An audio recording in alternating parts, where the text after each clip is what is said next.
So something happened at a family gathering last summer that I have been sitting on for almost a year now because I did not know how to talk about it without it sounding like I was being petty.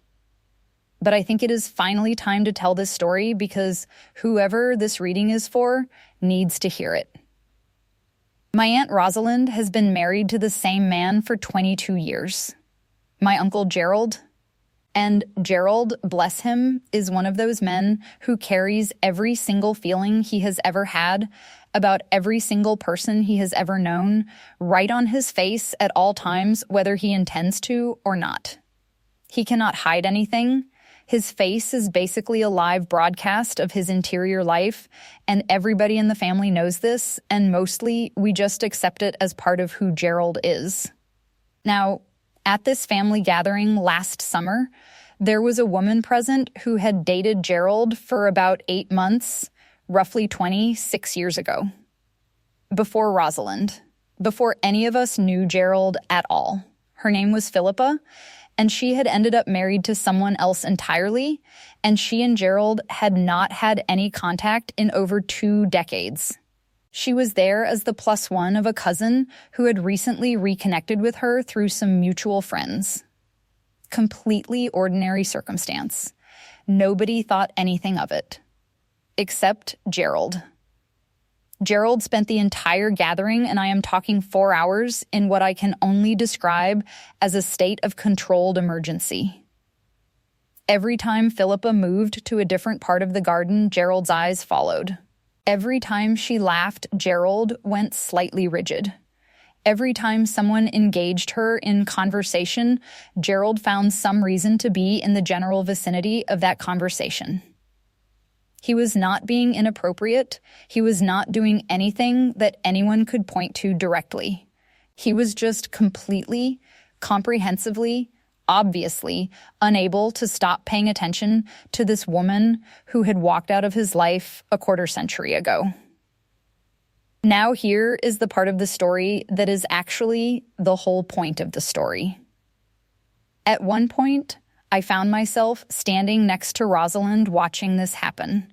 And Rosalind, who I would put money on having noticed everything, was just calmly eating a piece of peach cake. And I said very quietly, very carefully, "Rosalind, is Gerald okay?" And she looked at me and she said, with the absolute serenity of a woman who has been married 22 years and knows exactly what she knows, he never got over her leaving.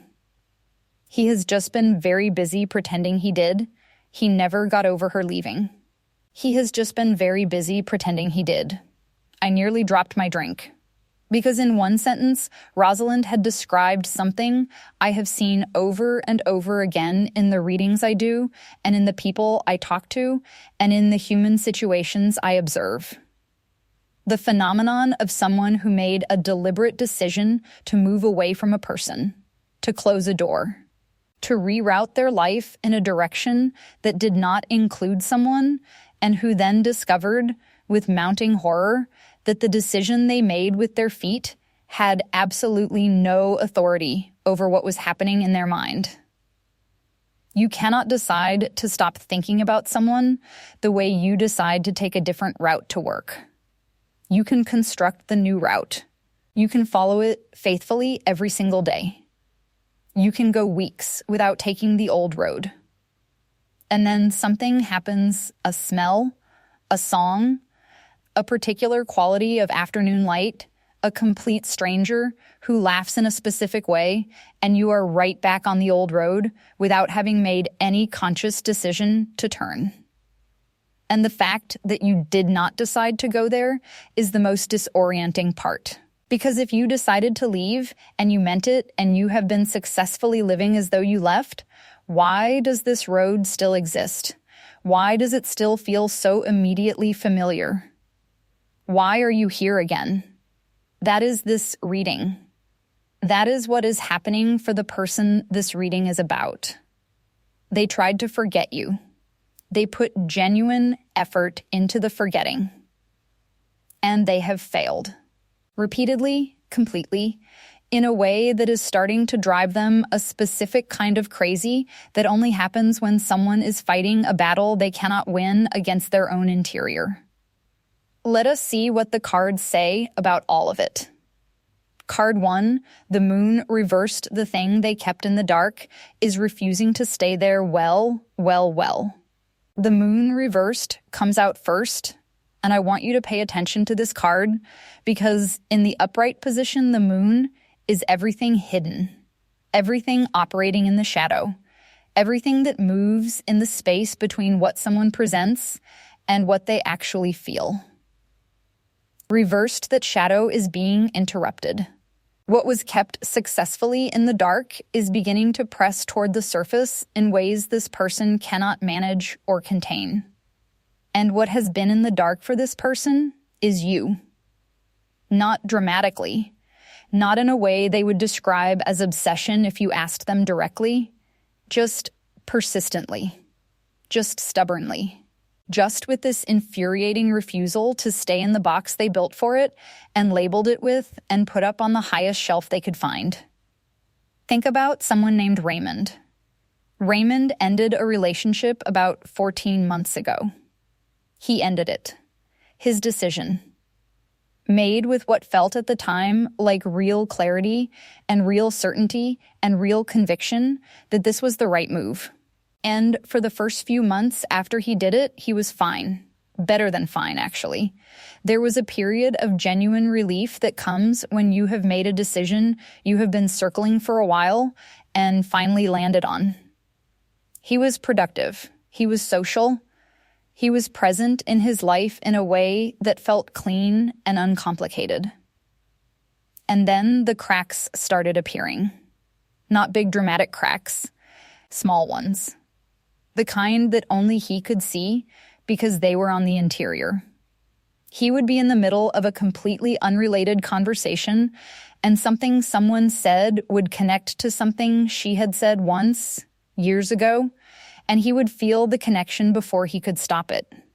He would see something, an article, a place, a type of food, an obscure reference to something nobody else would even register, and the thought would arrive uninvited and completely at home. Like it belonged there, like it had never actually left. He started doing the thing that people in this situation always eventually do. Checking, not consistently enough to call it anything. Just occasionally. Just to see. Just to confirm that the picture he had been telling himself that things had moved on, that the chapter was genuinely closed, that his decision had produced the clean break it was supposed to produce was accurate. And what he found in those checks was not reassurance. It was more material for the thing he was trying to suppress. The moon reversed is saying this person is losing the battle against their own interior. The dark where they stashed what they feel about you is not dark anymore. Something is illuminating it from within, and they cannot find the source of the light or figure out how to switch it off. And the result is this specific quality of restlessness and irritability and preoccupation that the people around them can feel, even if they cannot name it. Card 2, 8 of Swords reversed. They built a mental prison around you, A and D. Cannot escape it, ugh. 8 of Swords reversed. Right after the moon reversed. Spirit is not playing around in this reading, and I need you to understand exactly what these two cards in sequence are telling me. The 8 of Swords upright is someone blindfolded and bound, surrounded by swords, trapped, but the trap is of their own making. The ground is clear. The swords are not touching them. The bindings are loose. They could leave. They have simply convinced themselves that they cannot. Reversed, the bindings are loosening whether they want them to or not. The blindfold is slipping. And what is being revealed as it slips is that the prison they built was never really about the circumstances. It was about the thoughts. And the thoughts are about you. Here is the specific example that makes this card so real in the context of this reading. There is a woman named Celestine. And Celestine, after a significant ending with someone, made a very deliberate decision that she was going to process this cleanly and completely and move forward without carrying unnecessary emotional weight. She was practical about it. Methodical, even. She went through the stages she understood she needed to go through. She talked to the people she needed to talk to. She did the reading and the journaling and the intentional work of someone who is taking their own healing seriously. And on the outside, it all worked. By any observable measure, Celestine had handled this beautifully. Her friends said so. Her family said so. She presented as someone who had processed something difficult and arrived on the other side of it intact. But here is what was happening on the inside that Celestine was not telling anyone. She had built an incredibly detailed mental architecture around this person, around what they were probably doing, around how they were probably experiencing the aftermath of the ending, around what they might be thinking about, and whether she was in those thoughts and in what capacity. She was having imaginary conversations, not the healthy kind of processing the looping kind. The kind where the same scenario gets rehearsed in slightly different variations over and over again, because something in the mind is convinced that if it just finds the right version of the conversation, the feeling will finally resolve. It was not resolving. The Eight of Swords reversed is this. The mental construction Celestine had built around the person she was trying to process was so elaborate, so detailed, so consuming, that the supposed healing had actually just been the building of a more sophisticated cage. She was not free of this person. She was imprisoned in a very well-decorated mental space that she had told herself was freedom. That is what is happening for the person this reading is about. They built the cage around you. Every thought about you generates more architecture. Every attempt to stop thinking about you generates more thought. The reversal of this card is the moment the walls of the cage start feeling like walls rather than like freedom. And they are starting to feel like walls.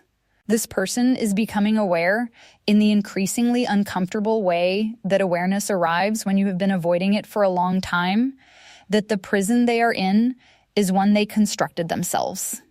And you are the subject of every room in it.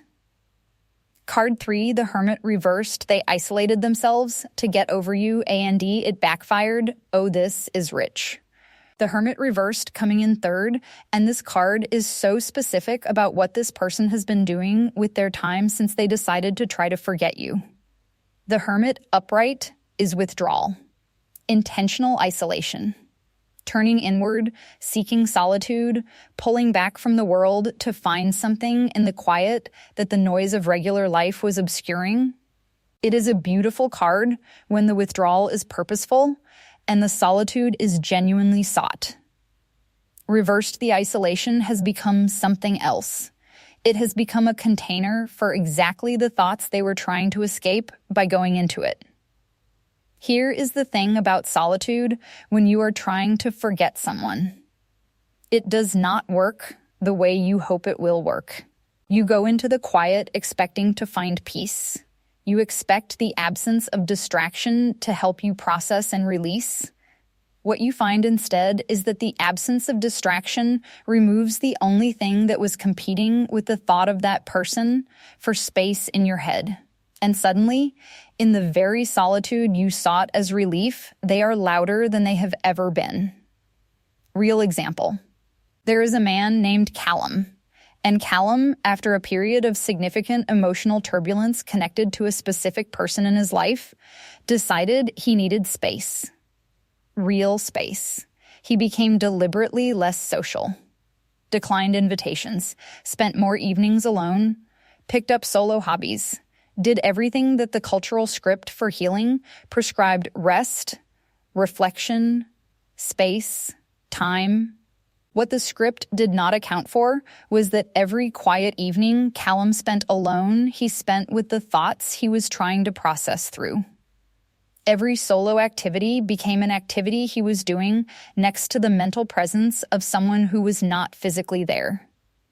The podcasts he listened to somehow kept touching on themes that connected. The books he read kept landing on passages that resonated in specific and uncomfortable ways. Even the music he put on to fill the silence had a way of finding the exact frequency of whatever he was sitting with. Callum was not healing in his solitude. Callum was marinating. The hermit reversed is saying this person did not find what they were looking for in the withdrawal. They found more of you.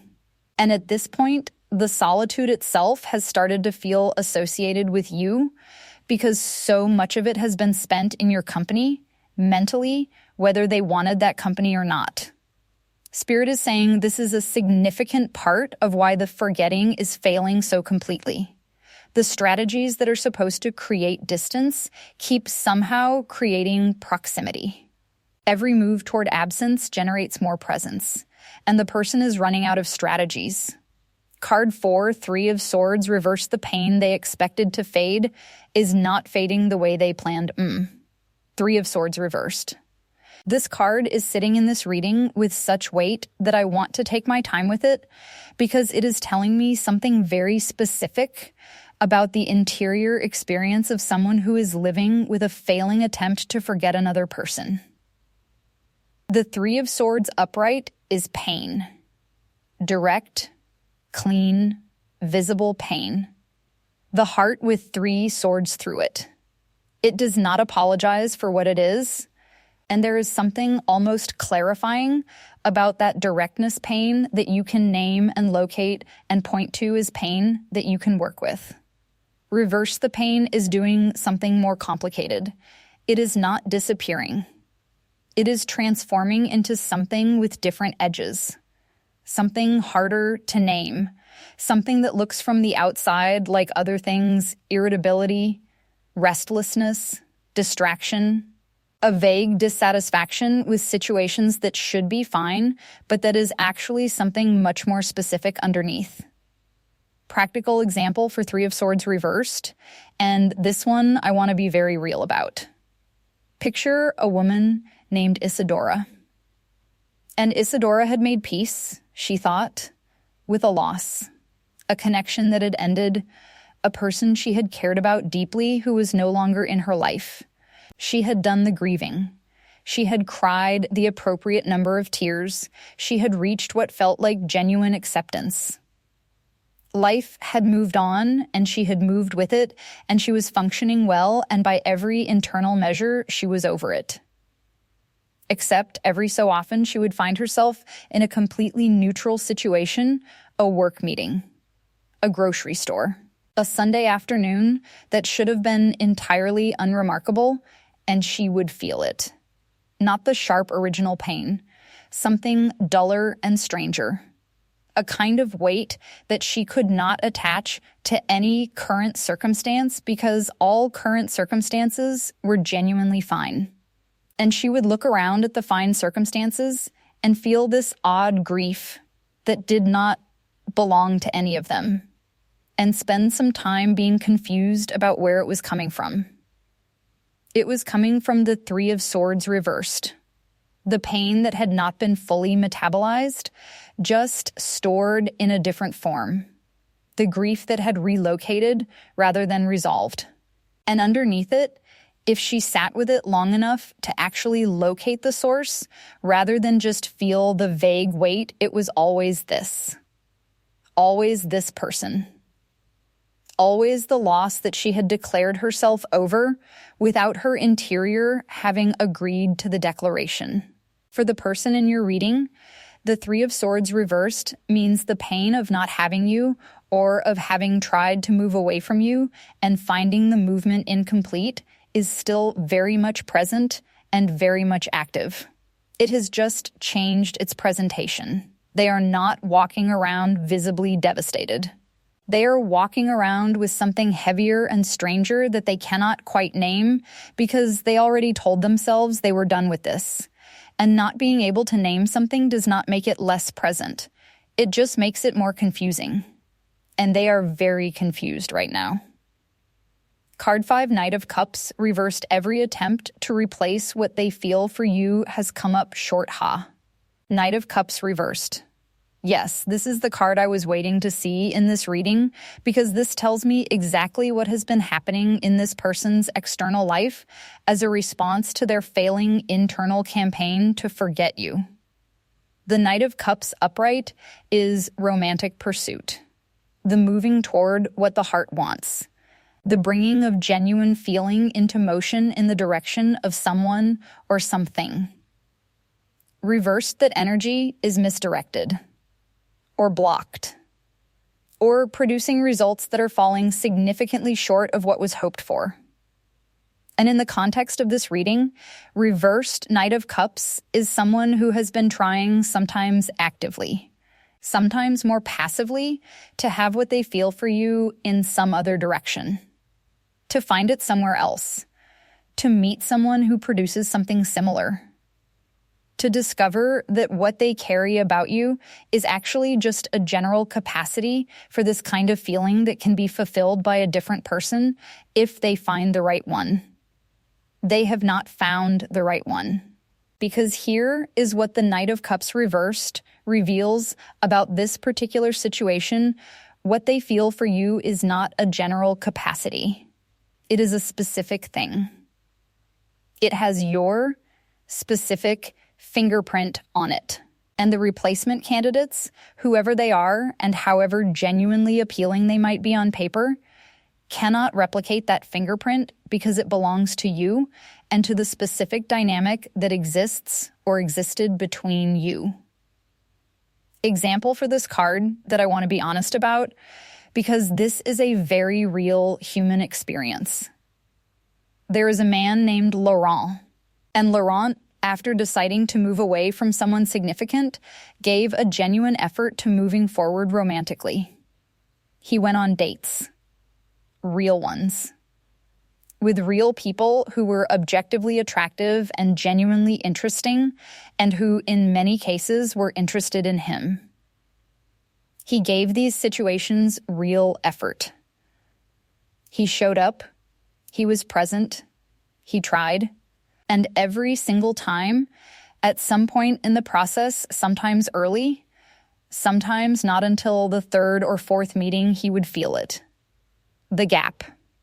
The specific absence of something that he kept noticing because he knew what the presence of it felt like. It was not that these other people were lacking, it was that they were not producing the specific thing. The particular kind of chemistry, the specific ease, the precise quality of being known and seen that he associated with one specific person. He started calling it the gap. He told nobody this, because how do you explain to someone that you are out here trying your best, but there is a gap where a specific person used to be, and nothing is filling it? He just quietly noticed it, over and over. Every new encounter that almost worked but had the gap. Every situation that looked right on paper but felt off in the specific way that only he could feel. That is your Knight of Cups reversed. Every attempt this person has made to redirect what they feel for you has encountered the gap. And the gap is U-shaped. And they cannot fill a U-shaped gap with someone who is not you. And they are running out of ways to try. Card 6, the Devil, the ARE, bound to the thought of you, A and D, cannot break free. Okay, wait. The Devil lands in the 6th position, and before anyone gets scared by this card in a love reading, let me explain exactly what Spirit is using this card to say, because it is not dark, it is actually the most accurate card that could have appeared here. The Devil is bondage. But here is what most people misunderstand about this card. The figures in it, the two people chained to the Devil's throne, have chains that are loose. The chains are around their necks, but they are large, and they could easily be removed. They are not being held by force.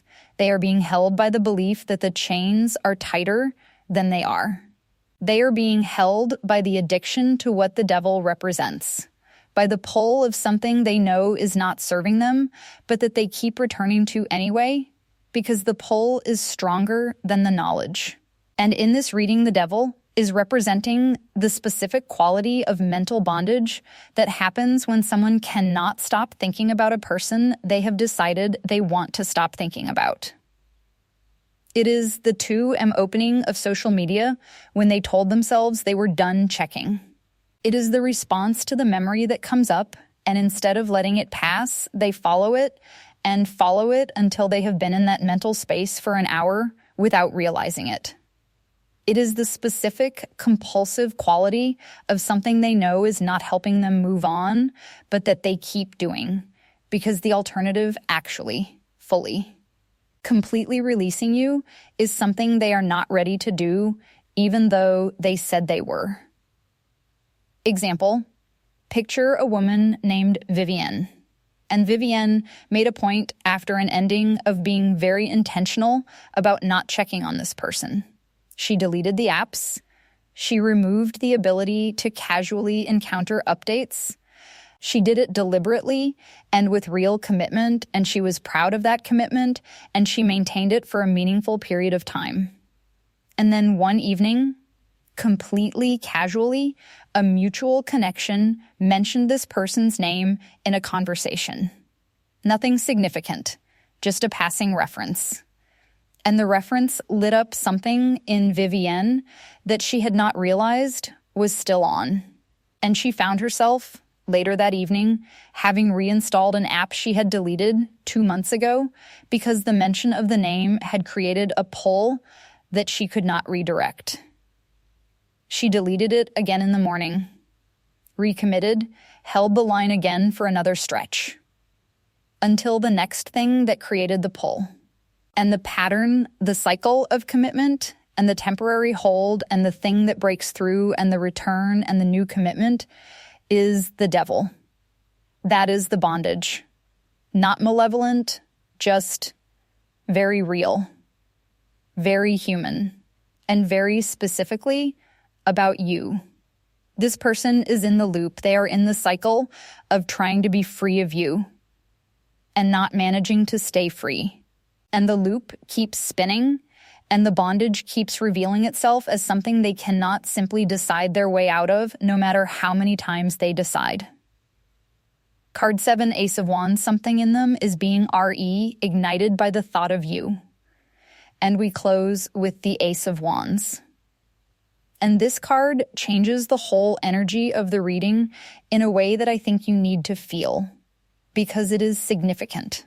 Everything before this card has been about the failing and the bondage and the misdirected attempts and the pain that will not resolve.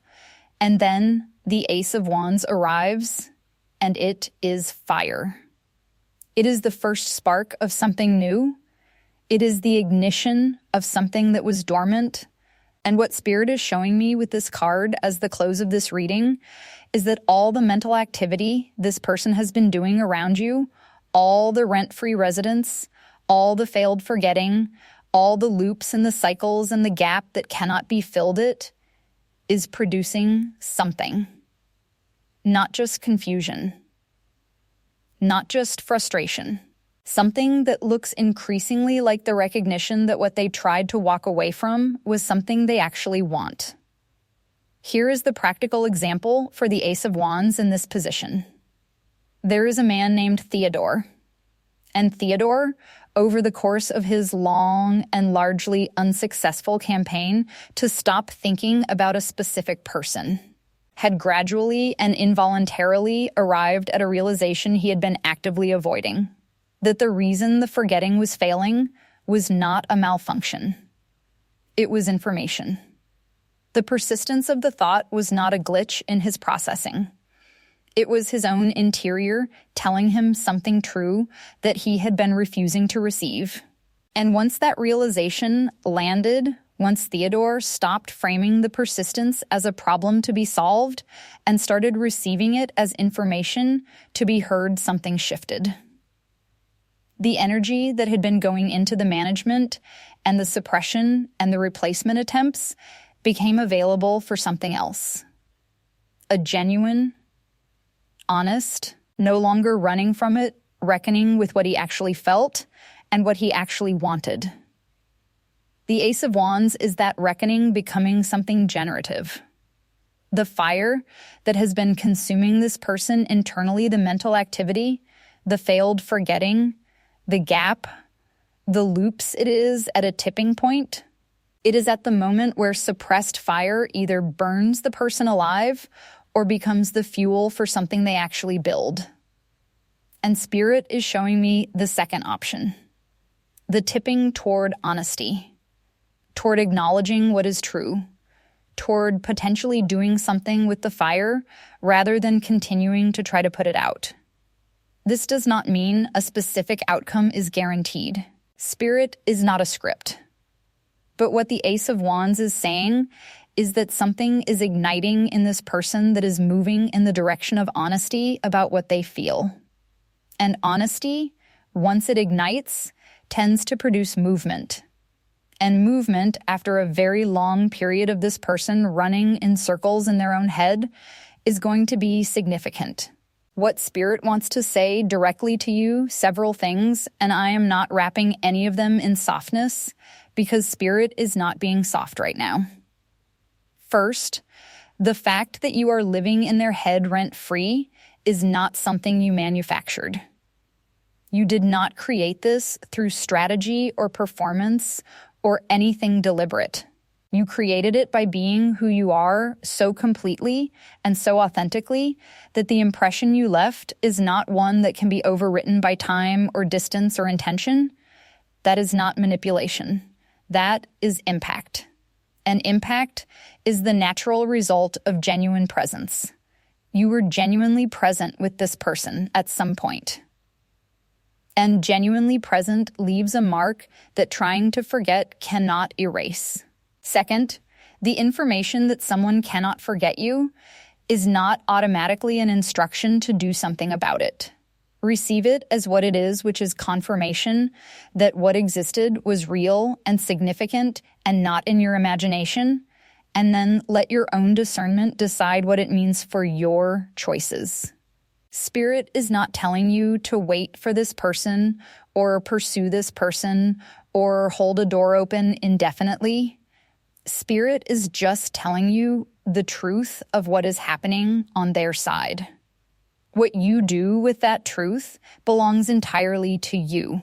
Third, there is something Spirit wants to acknowledge about the strange experience of knowing someone is stuck in their head about you while you are trying to live your actual life.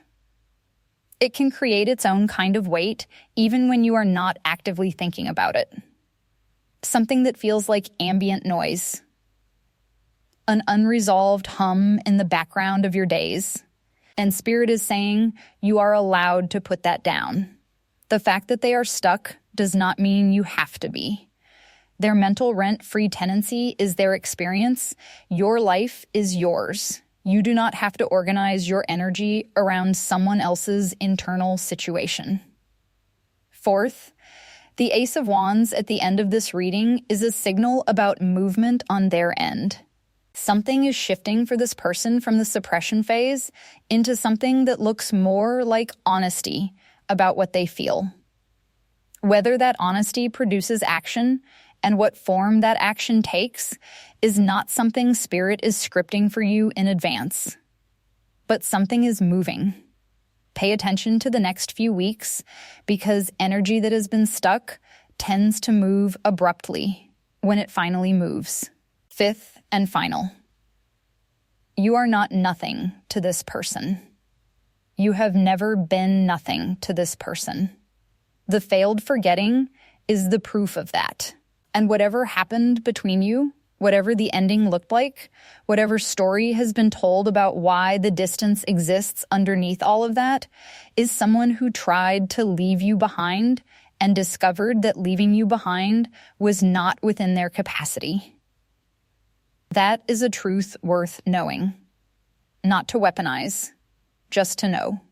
Because sometimes we need the confirmation that what we felt was real to let ourselves move forward cleanly in whatever direction is right for us.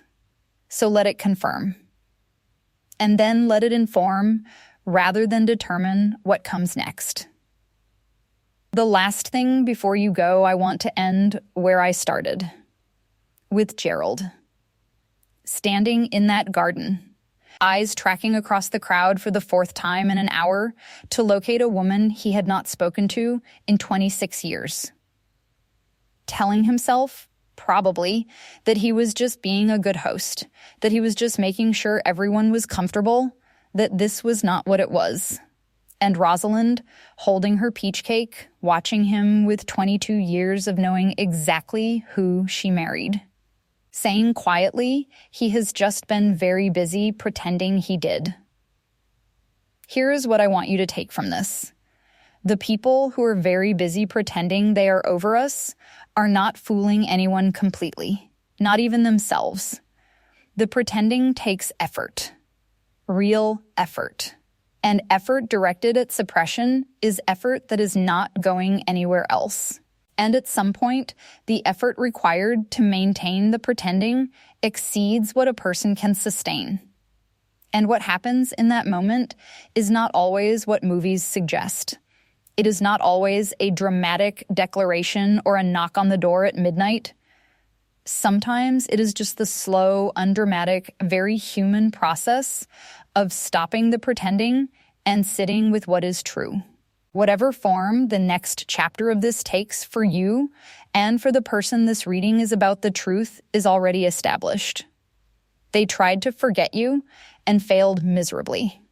You are living in their head rent-free, and it is driving them a specific kind of insane. And something in them is beginning to stop running from both of those facts. What you build on that foundation is yours to decide. Leave something in the comments if this reading found you today. Tell me what hit. Subscribe so you are here for the next one, and share this with someone who needs to know that being impossible to forget is not a burden, it is a testament.